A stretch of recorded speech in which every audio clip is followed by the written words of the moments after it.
Alhamdulillah, wassalatu wassalamu ala rasulillah, ya ibadallah, assalamu alaikum wa rahmatullah. Frères et sœurs, dans la foi, le Hajj est une adoration unique en son genre, pour l'unique sans associé.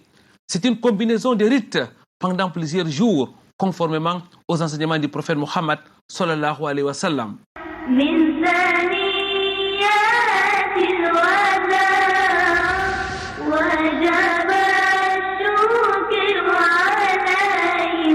Très chers téléspectateurs, mesdames, mademoiselles, messieurs, bienvenue sur ce plateau de votre émission Vitrine de l'Islam. Nous continuons avec nos séries d'émissions sur les Hajj.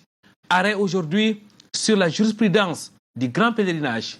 Au menu de cette émission, votre rubrique Actu Hajj, mais aussi au cœur de la société. Et pour commencer, quoi de meilleur que de méditer la parole d'Allah, exalté soit-il.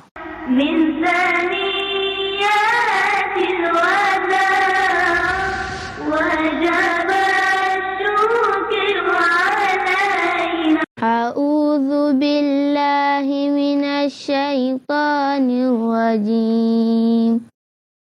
الحج أشهر معلومات فمن فرض فيهن الحج فلا رفث ولا فسوق ولا جدال في الحج وما تفعلوا من خير يعلمه الله وتزودوا فإن خير الزاد التقوى واتقون يا أولي الألباب. ليس عليكم جناح أن تبتغوا فضلا من ربكم فإذا أفضتم من عرفات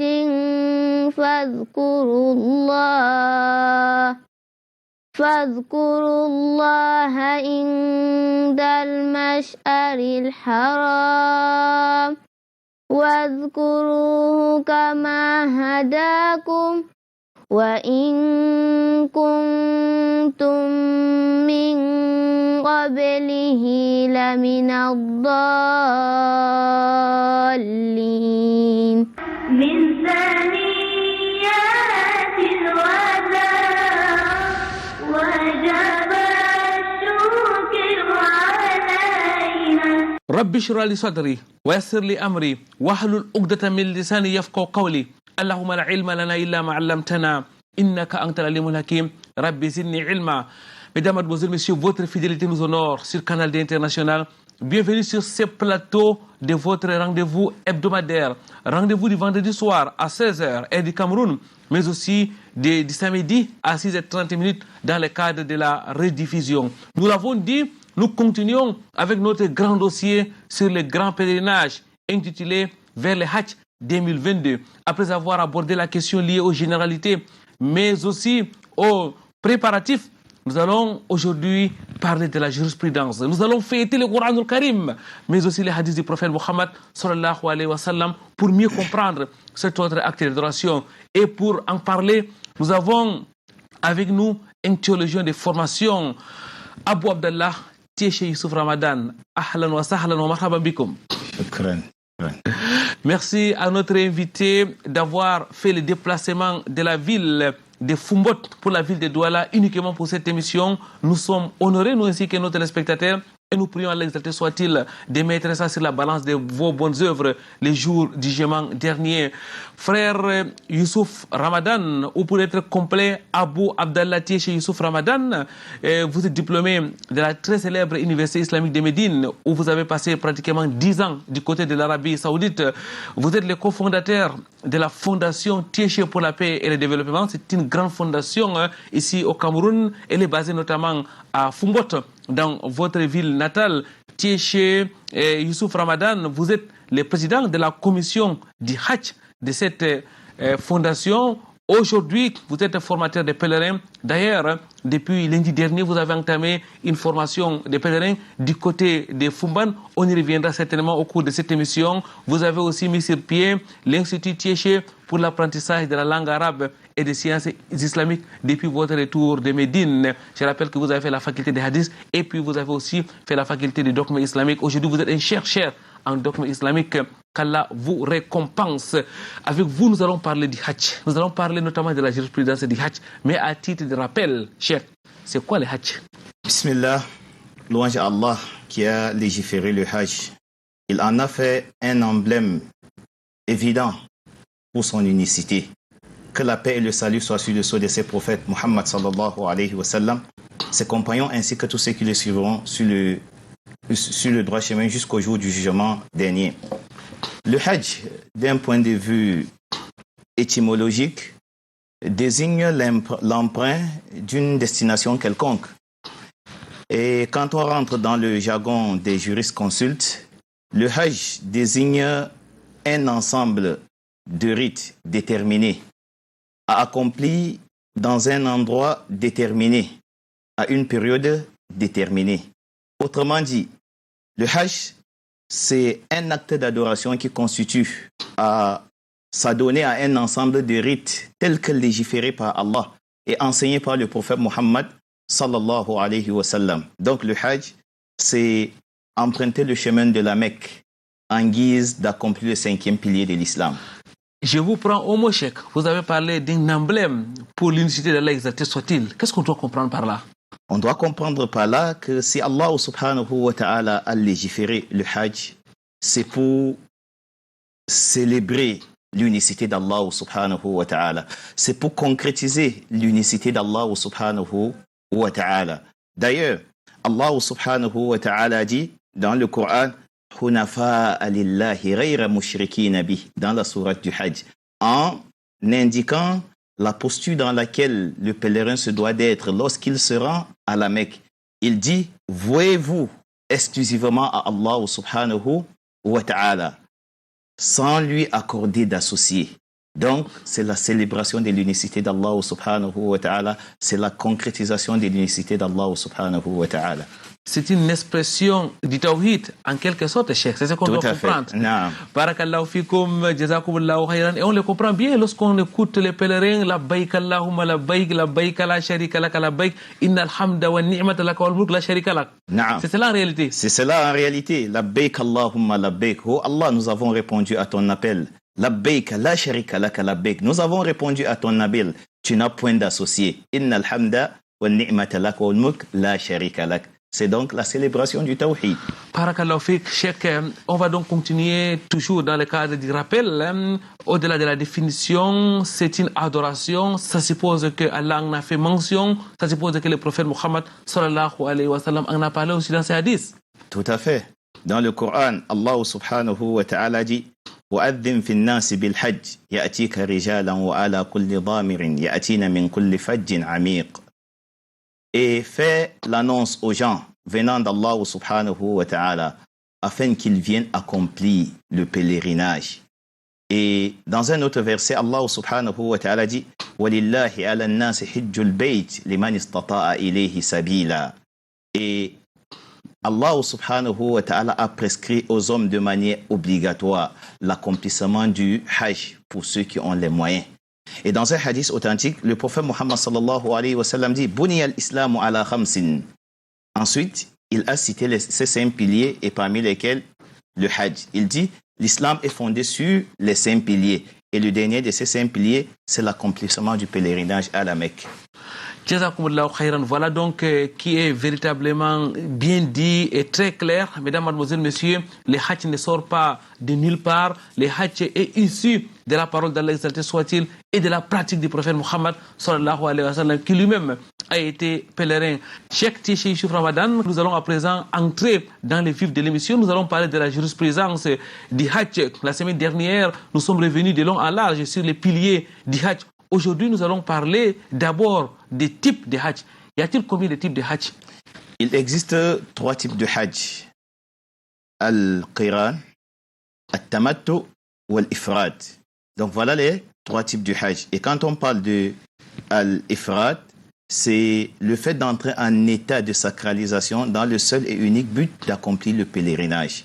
Et quand on parle de Al-Qiran, c'est le fait d'entrer en état de sacralisation avec l'intention d'accomplir simultanément et le Hajj et la Umrah. Et quand on parle de At-Tamattu, c'est le fait d'entrer en état de sacralisation avec l'intention d'accomplir la Umrah dans un premier temps et par la suite, nouer l'intention d'accomplir le Hajj. Voilà donc les trois types du Hajj. Alors, on va peut-être aller pas à pas. Question de mieux cerner ces différents types de Hajj. Ça veut dire qu'on ne peut pas faire les trois à la fois. On choisit une catégorie. Effectivement, on ne peut pas faire les trois à la fois. On ne peut faire qu'un type parmi les trois types. Alors, vous avez parlé du Tamattu. À la fin, on va commencer par là. C'est quoi le Tamattu? Qu'est-ce qui fait sa spécificité? La spécificité du Tamattu, c'est que ça offre plus de flexibilité. En fait, lorsqu'on s'adonne à ce type de pèlerinage, on peut commencer par faire la Umrah et se désacraliser et jouir de tout ce dont peut jouir une personne en état de non-sacralisation et par la suite, nouer l'intention du Hajj et se lancer dans l'accomplissement du Hajj. Voilà donc qui fait la spécificité de ce type de Hajj. Ça offre aux pèlerins la possibilité d'accomplir la Umrah et ensuite le Hajj au cours d'un seul voyage. Alhamdulillah. Alors, on va passer à l'autre catégorie. C'est Al-Qiran, vous avez dit. Naam, Al-Qiran. Quelle est sa spécificité? La spécificité du Qiran, c'est que ça offre aux pèlerins la possibilité d'accomplir la Umrah simultanément avec le Hajj. C'est-à-dire qu'il prend l'intention d'accomplir la Umrah de même que le Hajj en même temps. Voilà la différence qui existe entre Al-Qiran et At-Tamattu. Alors, la troisième catégorie ou le troisième type de Hajj, c'est quoi sa particularité? La particularité du troisième type, c'est qu'il est plus léger par rapport aux autres, puisqu'il ne s'agit que du Hajj, tout simplement. La Umrah n'est pas intégrée dans ce type et ne peut être intégrée dans ce type. Et la personne qui s'adonne à ce type de Hajj n'a pas à immoler la bête d'offrande. Et les deux autres types de Hajj, c'est avec immolation? C'est avec immolation, bien sûr. Masha'Allah, barakallahu fik. La différence est donc déjà claire à travers vos explications. Maintenant, quel est le Hajj le plus méritoire? Le Hajj le plus méritoire, sans aucun doute, est le Tamattu. Et ce, parce que le prophète Mohammed sallallahu alayhi wa sallam avait ordonné aux compagnons qui n'avaient pas traîné avec eux le bête de changer leur rite et d'adopter ce type. Et le prophète Mohammed sallallahu alayhi wa sallam ne peut ordonner aux compagnons de laisser un acte dans lequel ils étaient engagés vers un autre que si ce dernier a plus de mérite. Il a même dit que s'il n'avait pas traîné avec lui la bête, il allait faire pareil. Ce qui montre clairement que le Tamattu, c'est le type du Hajj qui a le plus de mérite. Wallahu a'lam. Cheikh, dans la pratique, lorsqu'on entre en état de sacralisation, on est tenu de porter les dépagnes en quelque sorte. Maintenant, lorsqu'on prend le Tamattu, ça veut dire qu'à un moment donné, on peut carrément enlever ses pagnes et attendre le dernier parcours du pèlerinage pour porter encore les habits du pèlerin, alors qu'on ne peut pas faire cela pour les deux autres, c'est cela? Non, c'est cela. En fait, quand on fait Tamattu, on commence par faire la Umrah pendant les mois du Hajj. On commence, ça peut être, on peut nouer l'intention pendant le mois de Shawwal ou alors le début de Dhul Qa'da ou Dhul Hijjah. Sauf qu'après avoir accompli la Umrah, on peut se désacraliser et on doit même se désacraliser et attendre le 8e jour qui marque le début des rites du Hajj. En réalité, c'est les types les plus faciles, apparemment. Parce que l'autre a quand même des contraintes. On doit rester en état de sacralisation jusqu'à l'accomplissement du grand pèlerinage. De cet aspect, oui. Oui, imaginons quelqu'un qui entre en état de sacralisation pendant les mois des Dhul Qa'da jusqu'au mois des Dhul Hijjah. Il doit toujours arborer les habits du pèlerin. Tout à fait. Et il doit s'abstenir de tout ce qu'une personne en état de sacralisation doit éviter. Alhamdulillah, donc, alhamdulillah, pour cette facilité qu'Allah exalté soit-il nous a accordé à travers le Tamattu, mesdames, mademoiselles, messieurs, qui nous permet donc de nous désacraliser pendant une certaine période. Cheikh Youssouf Ramadan, nous restons donc avec vous. Nous allons cette fois-ci parler des obligations du Hajj. On sait que les actes d'adoration ont des obligations, des actes méritoires, des piliers quelles sont donc les obligations relatives au grand pèlerinage? Les obligations du Hajj sont au nombre de 7. Nous avons l'entrée en état de sacralisation au niveau du miqat. L'entrée en état de sacralisation au niveau du miqat. Nous avons la circumambulation autour de la Kaaba. Nous avons la station à Arafat, au mont Arafat, et ce, jusqu'au coucher du soleil. Nous avons le passage à Muzdalifa et on doit y passer la nuit. Nous avons la lapidation des stèles et pour finir, nous avons le séjour à Mina. Voilà. Cheikh, mais qu'est-ce qui fait donc la différence entre les piliers et les obligations? Parce qu'en réalité, la semaine dernière, nous étions avec un autre chef. Il nous a parlé des 4 piliers. Et dans les piliers, la circumambulation est revenue. Dans les piliers, la station au Mont Arafat est revenue. Et maintenant, vous parlez des mêmes actes dans le cas des obligations? Non. En fait, la différence entre le pilier, par exemple, au niveau de l'entrée en état de sacralisation, c'est que l'obligation ici, ce n'est pas l'entrée en état de sacralisation, c'est l'entrée en état de sacralisation au niveau des miqat, qui sont les frontières établies par Allah subhanahu wa ta'ala, que le pèlerin ne se doit ne dépasser qu'en état de sacralisation. C'est donc ça l'obligation, alors que le pilier, c'est l'entrée en état de sacralisation et on peut le faire avant ou après le miqat. Ça, c'est pour ce qui est du pilier. Mais quant à l'obligation, on doit le faire au niveau du miqat avant de traverser cette frontière. Et parmi les différences qui existent entre les piliers et les obligations, c'est que quand on paie un pilier, on peut perdre le hajj. Alors que quand on rate une obligation, on peut réparer cette obligation. Wallahu a'lam. Jazakumullahu khairan, Cheikh. Barakallahu fik. Mesdames, mademoiselles, messieurs, nous allons introduire une autre rubrique, Actu Hajj. من ثنيات الوداع وجب الشكر علينا. Pureté et gloire à l'exalté soit-il. Mesdames, mademoiselles, messieurs, nous sommes là dans le cadre de votre rubrique Actu Hajj et nous accueillons sur ce plateau notre frère Ousmane Jidda. Salam alaikum wa rahmatullahi wa barakatuh, frère Ousmane. Wa alaikum salam wa rahmatullahi wa barakatuh, frère Koiranga, et on dit assalamu alaikum à tous nos téléspectateurs. On pense particulièrement aux futurs pèlerins qui se préparent en ce moment.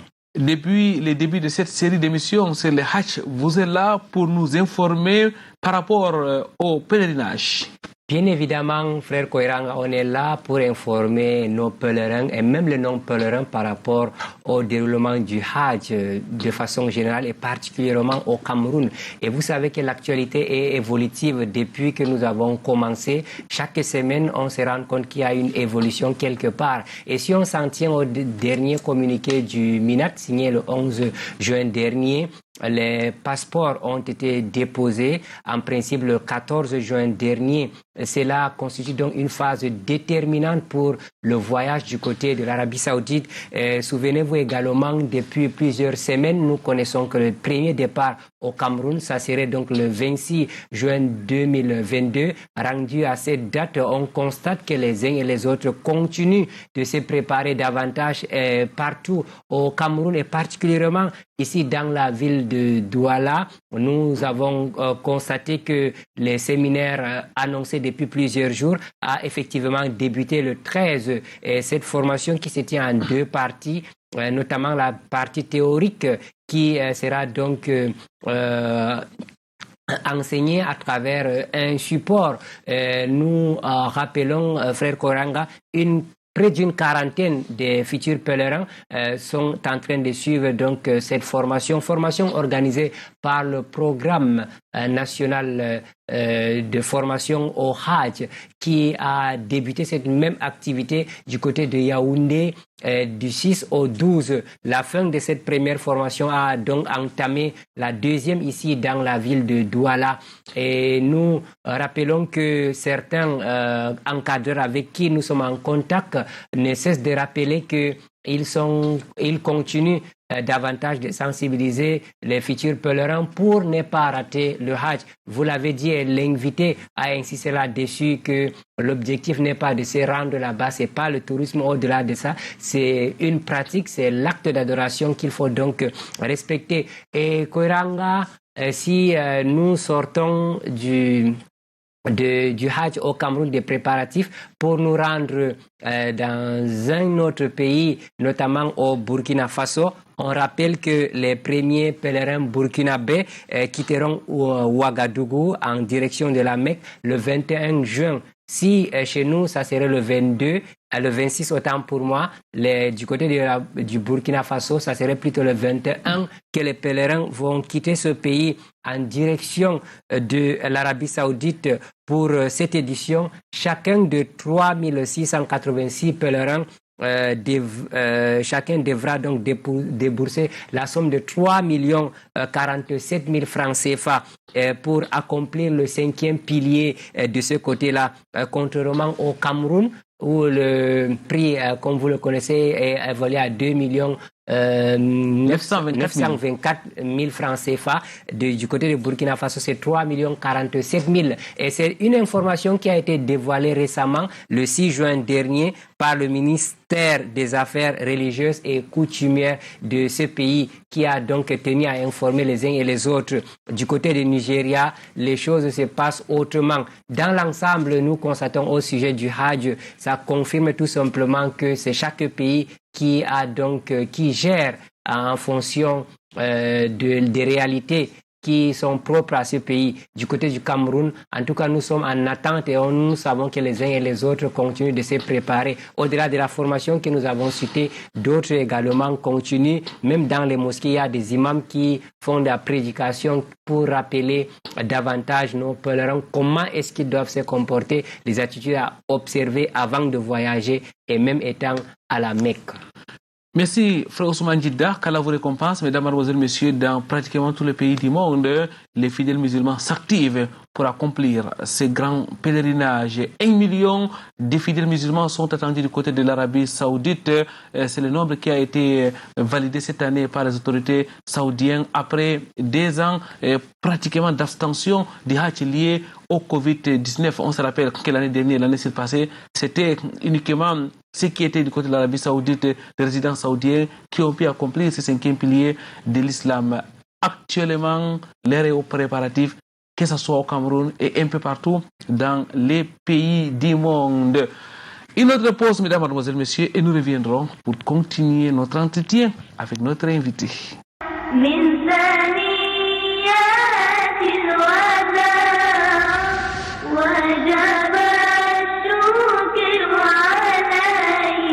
Retour sur ce plateau de votre émission Victime de l'Islam.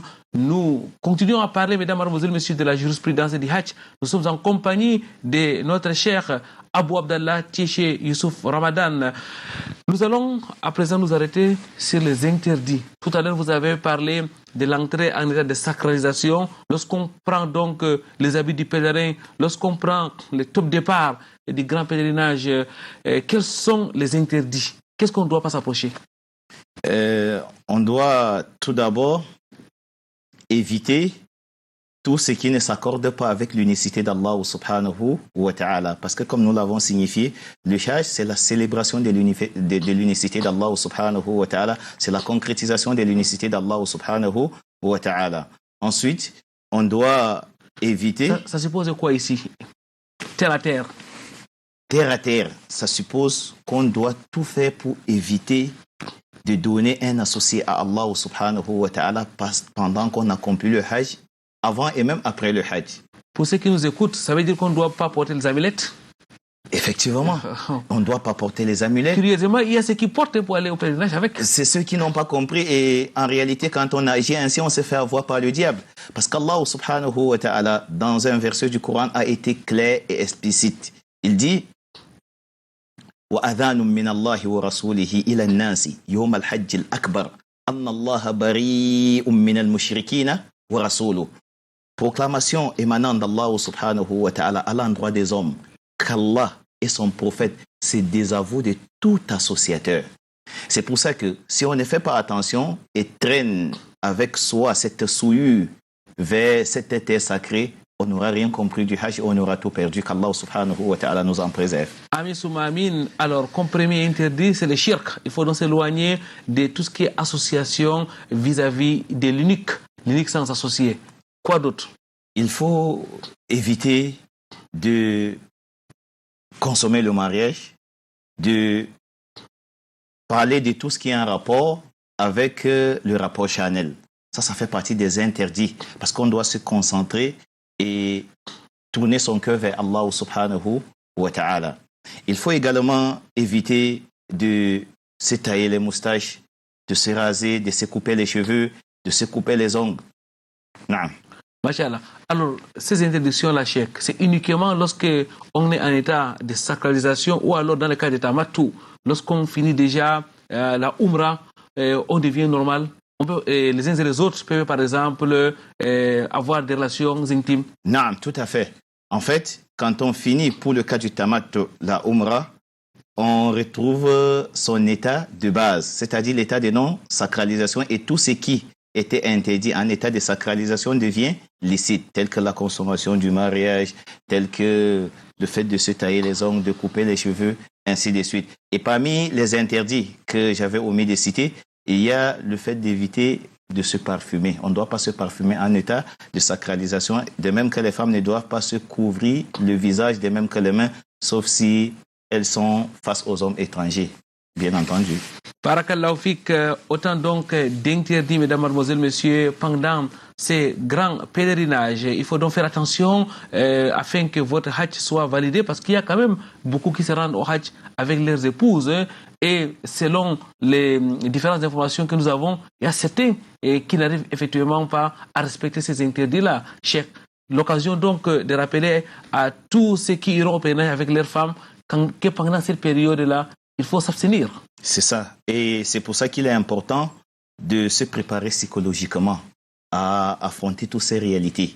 Donc, celui qui se rend là-bas pour l'accomplissement du Hajj doit s'abstenir de tout ce qu'Allah subhanahu wa ta'ala a prohibé pendant le Hajj et qui peut avoir un impact négatif sur son Hajj. Donc, il est important que ceux qui s'apprêtent à accomplir le Hajj avec leurs épouses prennent conscience de cette réalité. Jazakumullahu khairan, Cheikh. Tout à l'heure, dans vos propos, vous avez parlé des réparations. Et quelles sont donc les réparations qui sont instituées dans le cadre du Hajj et à quelle occasion doit-on les faire? Quand on a délaissé une obligation, sciemment ou inconsciemment, on doit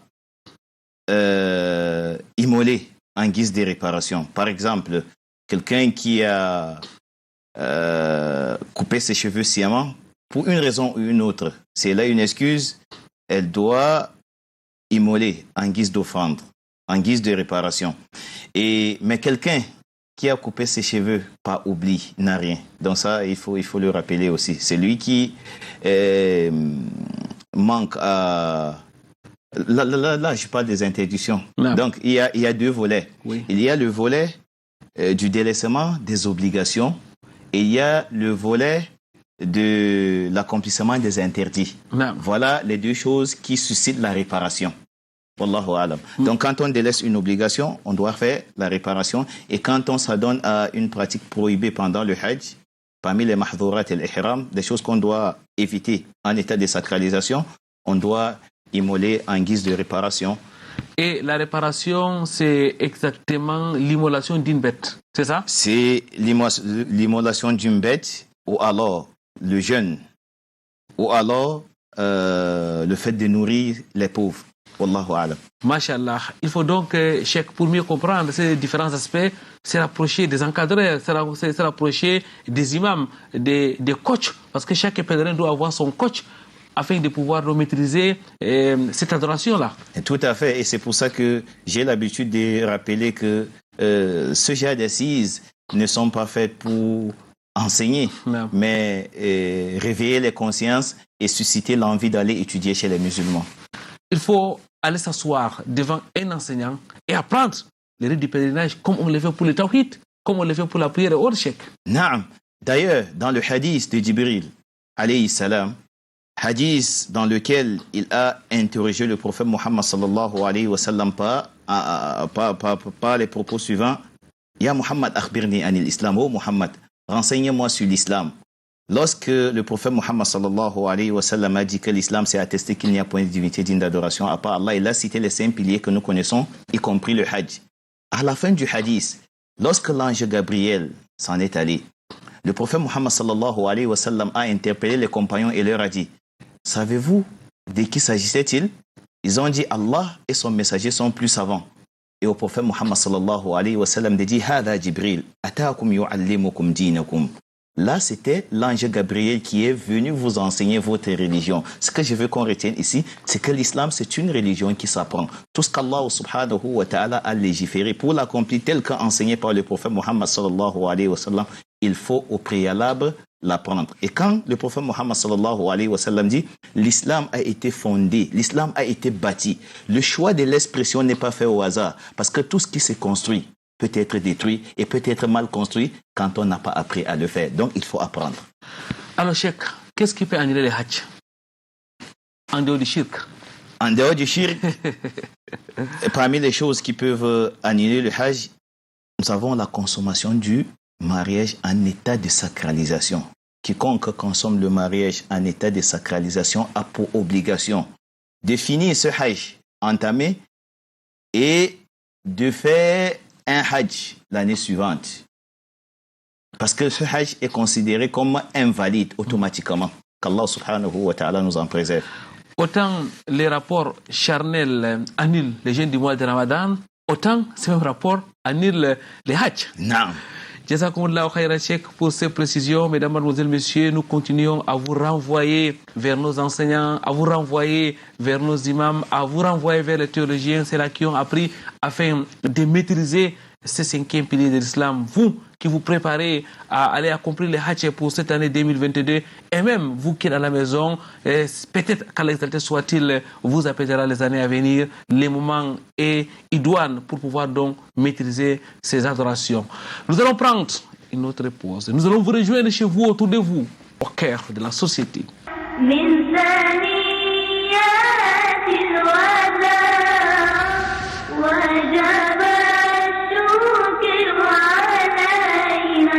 Ils sont 16 élèves de l'école maternelle et primaire éducation islamique de Ngodi Bakoko ayant reçu les bulletins de fin d'année le 11 juin 2022.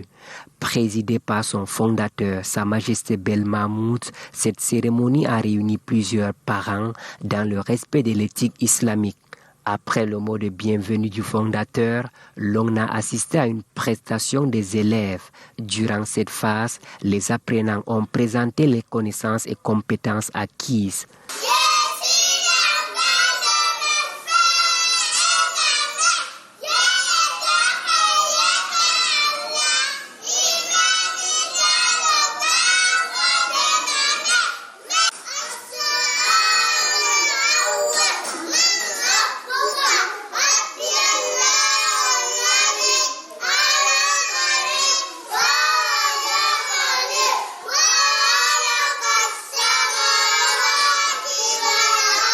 Outre le volet religieux, les élèves de l'école éducation islamique de Ngodi Bakoko se sont distingués dans l'enseignement classique.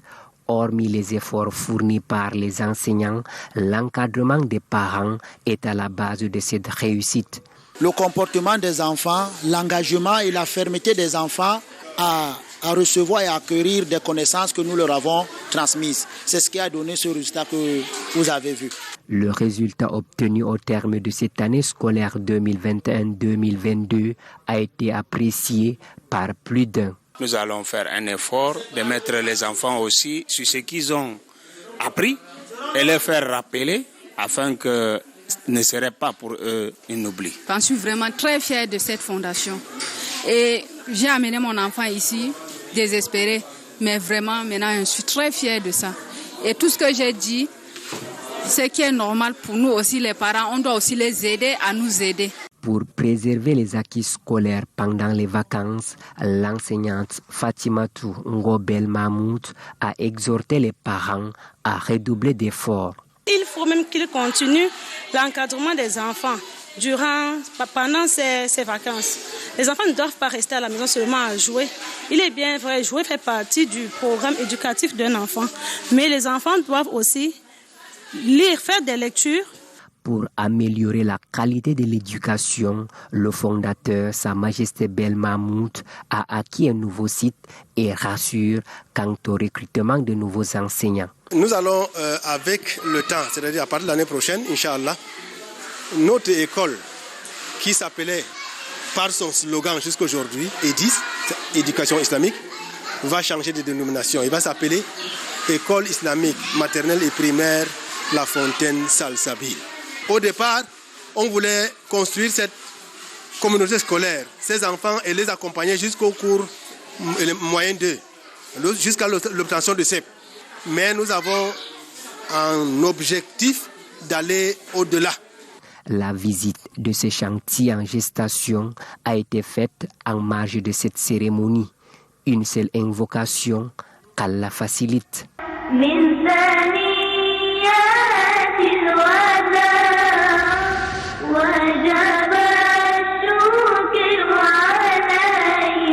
Cérémonie de clôture de l'année académique au centre Ar-Rahma pour la mémorisation du Coran. C'est dans la localité de Ngong, à quelques kilomètres de la ville de Garoua. Parents, élèves, encadrés et autorités ont répondu présents à cet événement du 5 juin dernier. Événement riche en activités, compétition du Coran, passage des matières islamiques et autres. Alhamdulillah, nous venons d'assister à la cérémonie de clôture de ce centre. Et la remarque que je fais par rapport au niveau d'avancement des élèves que j'ai eu à encadrer pendant 9 mois, c'est que leur lecture, c'est-à-dire dans la lecture du Coran al-Karim, dans le Tajwid, il y a eu des améliorations par rapport à leur niveau d'avant. Notre but est but non lucratif. Donc tout juste on veut valoriser l'école coranique. C'est pour cela que vous avez vu, on a mis internat coranique. Donc tout juste c'est pour valoriser l'école coranique, puisqu'on ne veut pas voir les enfants sont dehors partout en train de badrouiller. Après 9 mois d'encadrement scolaire et spirituel, le résultat est là. Démonstration des acquis par les jeunes qui récitent correctement le Coran.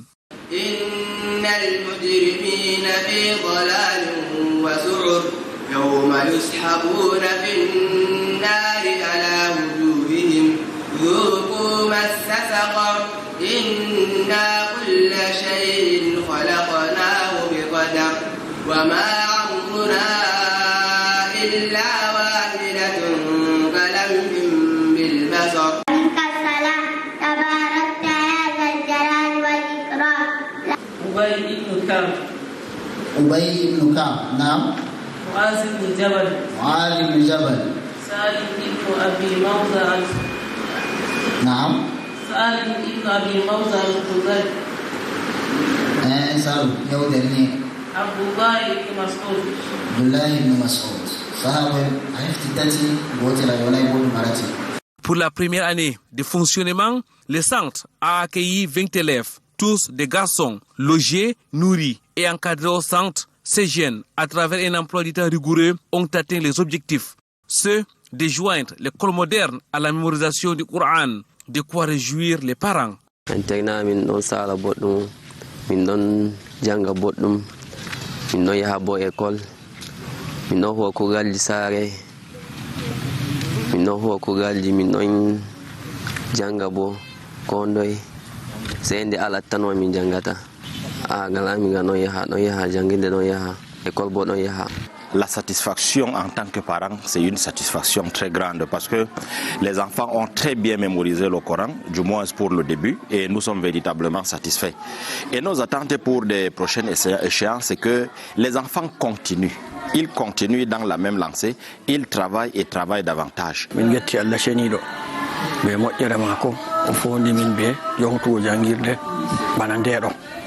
jangirde man lo nder sababuji ko wadi min jontinde ha min keba min dabbo bikkon amin to hunjaago alquran alhamdulillah bo min jontinde jonta lebbi jeenay min gi bo bote majum jangirde majum de hokki hunde do bendal lore mare nder majum ɓikkonji ɗuɗɓe ɓe ndeni kisbeje 15 ha ngara kisbeje 5 ha ngara kisbeje 2 nder maɓɓe woɗɓe ɓe ndeni ɗo ɗum moƴƴere mawde. Le centre Ar-Rahma de Ngong pour la mémorisation du Coran est une lueur d'espoir pour encadrer la jeunesse. Elle qui lui assure à coup sûr une éducation équilibrée et de qualité. Un exemple à suivre.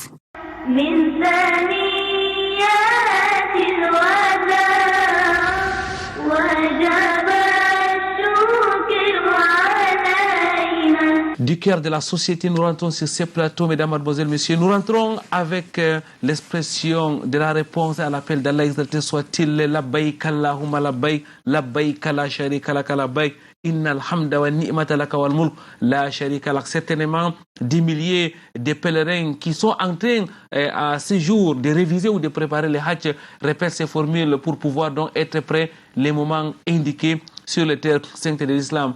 Avec nous sur ces plateaux, Abou Abdallah Tieché Youssouf Ramadan, qui est donc un formateur de pèlerins. J'ai dit au début de cette émission que ça fait déjà pratiquement quelques jours depuis lundi dernier que vous avez entamé une série de formations. D'abord la partie théorique et le week-end, ce sera donc, Inch'Allah, la partie pratique de ces pèlerinages. Je voudrais vous demander, Cheikh, nous sommes à quelques jours du départ pour les pèlerins camerounais. Quel comportement doit avoir un fidèle pèlerin à ces jours-ci? Le comportement que se doit d'avoir un fidèle pèlerin à ces jours, c'est de se pencher sur la question de l'apprentissage. Et j'insiste là-dessus parce que même les encadreurs qui fournissent l'effort dans l'encadrement des pèlerins, parfois sont débordés. Et il se peut qu'un pèlerin s'égare. S'il n'a pas appris à accomplir ses rites comme il se doit, il ne pourra pas s'en sortir. Et nous l'avons souligné tout à l'heure qu'il faut apprendre sa religion. Il faut également se rapprocher de ceux qui ont déjà connu cette expérience afin d'échanger avec eux pour avoir une idée de ce qui nous attend sur le terrain. Wallahu a'lam. Donc il faut plonger dans les livres, mais il faut aussi plonger dans l'expérience. Exactement.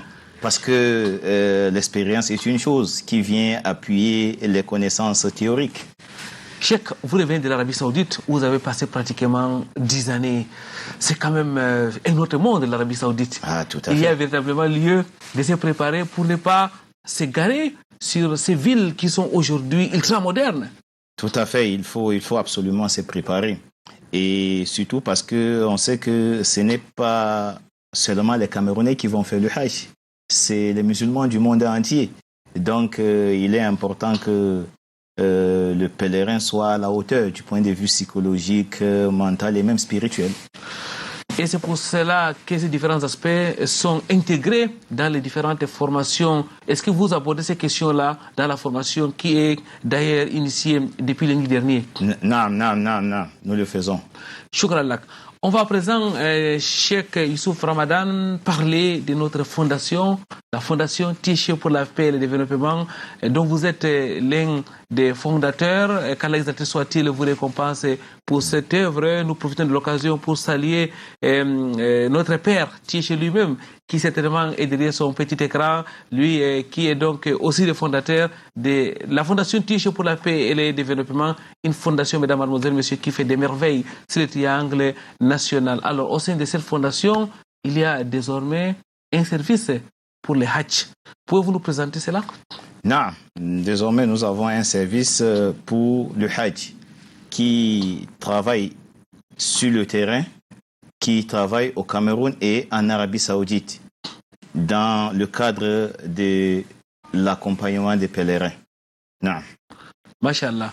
Accompagnement des pèlerins, ça suppose quoi exactement? Ça suppose l'accompagnement des pèlerins sur la préparation psychologique, sur la préparation spirituelle, comme nous le faisons à travers les séminaires. Alhamdulillah. Et des séminaires que vous avez débuté depuis quelques jours, à Fouman particulièrement, c'est lundi passé que vous avez commencé ces séminaires. Est-ce qu'on peut revenir d'une manière simplifiée sur ces séminaires? Est-ce que ceux qui nous regardent actuellement peuvent se rattraper rapidement s'ils sont du côté de Fouman? Non, on peut toujours se rattraper. D'ailleurs, nous ne sommes qu'au 3e jour et il reste encore 3 jours. Et le meilleur est à venir parce que la journée de samedi et dimanche, les journées de samedi et dimanche sont consacrées à la pratique. Naam. Alhamdulillah, Thumma Alhamdulillah, qu'Allah exalté soit-il vous récompense et qu'il fasse en sorte que nos différents pèlerins puissent profiter de ces formations qui sont mises à leur disposition afin qu'ils puissent accomplir un hajj digne de ce nom, un hajj pour Allah et non un hajj pour les hommes. Parce qu'il y en a beaucoup qui vont au hajj pour le simple qui n'ont des récompenses que le tourisme.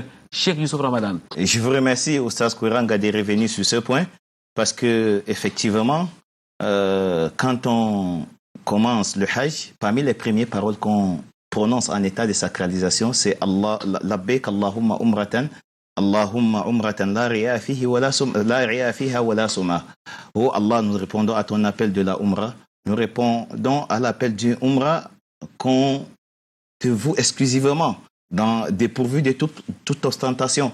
Donc c'est pour ça qu'il faut faire attention, il faut s'écarter de tout ce qui peut conduire l'homme sur le champ de l'ostentation, parce que ça fait partie des actes qui peuvent altérer notre pèlerinage. Wallahu a'lam. Alhamdulillah, vous avez parlé de l'ostentation et aujourd'hui, nous l'avons observé dans le cadre de la Umrah, les petits pèlerinages, parce que beaucoup de Camerounais étaient cette année du côté de l'Arabie Saoudite pour accomplir la Umrah. Nous avons vu des selfies, nous avons vu des images qui ont été partagées, ça et là. Cheikh Youssouf Ramadan, est-ce que ça fait aussi partie de la ria? Tout à fait.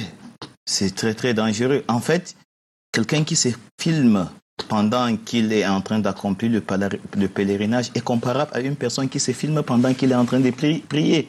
Le hajj, tout comme la prière, est un pilier parmi les piliers de l'islam.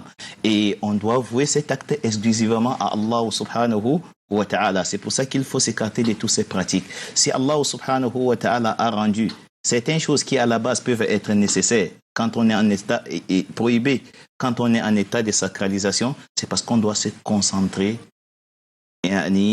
dans la mise en pratique et vouer l'adoration exclusivement à Allah subhanahu wa ta'ala. Jazakumullahu khairan Cheikh, nous arrivons pratiquement à la fin de cette émission. Qu'Allah vous récompense pour vos éclairages, surtout pour votre déplacement depuis la ville de Fumbot. Cheikh Tieche Youssouf Ramadan, la formation qui s'effectue, qui se passe actuellement à Fumban, c'est dans quelle mosquée? C'est dans la mosquée Barakat al-Rushedi, dans le quartier Nkunga. Alhamdulillah, donc pour plus de précisions, vous pouvez nous appeler, mesdames, mademoiselles, messieurs, à travers les numéros qui s'affichent sur votre petit écran. L'émission Vitrine de l'Islam est partenaire de ces multiples formations de pèlerins pour mieux accomplir les hajj sur les terres saintes de l'Islam. Ici à Douala, une formation aussi débutée depuis le nuit dernier à la mosquée Al-Raouda. La suite, ça sera donc samedi, dimanche, avec la phase pratique. Cheikh Tieche Youssouf Ramadan, votre dernier mot à l'endroit de notre spectateur? Le dernier mot, c'est que j'incite tous ceux qui comptent se rendre à la Mecque pour l'accomplissement du pèlerinage de méditer sur une sourate qu'Allah subhanahu wa ta'ala a consacrée au Hajj, sourate al-Hajj. Dans le Coran, Allah a consacré toute une sourate au Hajj et surtout de méditer sur le premier verset qui établit les bases de cette pratique. Ya ayyuhan nas ittaqu rabbakum inna zalzalata as-sa'ati shay'un 'azim. Ô hommes, craignez votre Seigneur. L'accomplissement du pèlerinage repose sur la crainte d'Allah subhanahu wa ta'ala. Craignez votre Seigneur, car le séisme qui précédera l'heure est quelque chose de grave. Ça veut dire qu'on accomplit aussi le Hajj dans le but d'éviter ce châtiment auquel Allah subhanahu wa ta'ala soumettra les incrédules, les insoumis, qu'Allah subhanahu wa ta'ala nous en préserve, et surtout que chacun sache qu'il s'agit là d'une occasion qu'Allah subhanahu wa ta'ala lui donne afin qu'il accède au paradis. Qala Rasulullah sallallahu alayhi wa sallam, al-hajjul mabrour laysa lahu jaza'un illa al-jannah. Un hajj bien accompli, tel que légiféré par Allah et enseigné par le prophète, n'a d'autre récompense que le hajj. Abou Abdallah, Cheikh Youssouf Ramadan, enseignant, imam et prédicateur sur le triangle national, diplômé de la très célèbre Université islamique de Médine, notamment de la faculté de Hadith, chercheur aujourd'hui en dogme islamique, cofondateur de la fondation Cheikh pour la paix et le développement, président de la commission du Hajj de la dite fondation. Cheikh Cheikh Youssouf Ramadan est aussi, mesdames, mademoiselles, messieurs, formateur des pèlerins. Il est à la base de l'Institut Cheikh pour l'apprentissage de la langue arabe et des sciences islamiques. 10 ans d'expérience en Arabie Saoudite. Notre cheikh est désormais au Cameroun et il accompagne les pèlerins dans le cadre de ces 5 piliers de l'islam. Il était là avec nous sur ce plateau pour nous parler des grands pèlerinages. Il s'est déplacé spécialement pour la course depuis la ville de Fumbot. Nous prions Allah de lui accorder les récompenses indiquées et de les ramener dans les meilleures des conditions. Nous allons clôturer cette émission avec cette parole du prophète Mohammed sallallahu alayhi wa sallam qui vous avait d'ailleurs rappelé: un hajj bien accompli n'a de récompense que le paradis d'Allah. Qu'Allah fasse en sorte que nous puissions tous accomplir le hajj et que nous puissions mériter son paradis le plus élevé, Al-Jannatul Firdaus. Vendredi prochain, ça sera un autre jour, Inch'Allah, une nouvelle émission de Vitrine de l'Islam. D'ici là, wa'tasimu bihablillahi jami'an wa la tafarraqu. Cramponnez-vous au câble d'Allah et ne vous divisez point. Subhanakallahumma wa bihamdik. Ashhadu an la ilaha illa anta astaghfiruka wa atubu ilaik. Wa salamu alaykum wa rahmatullahi wa barakatuh.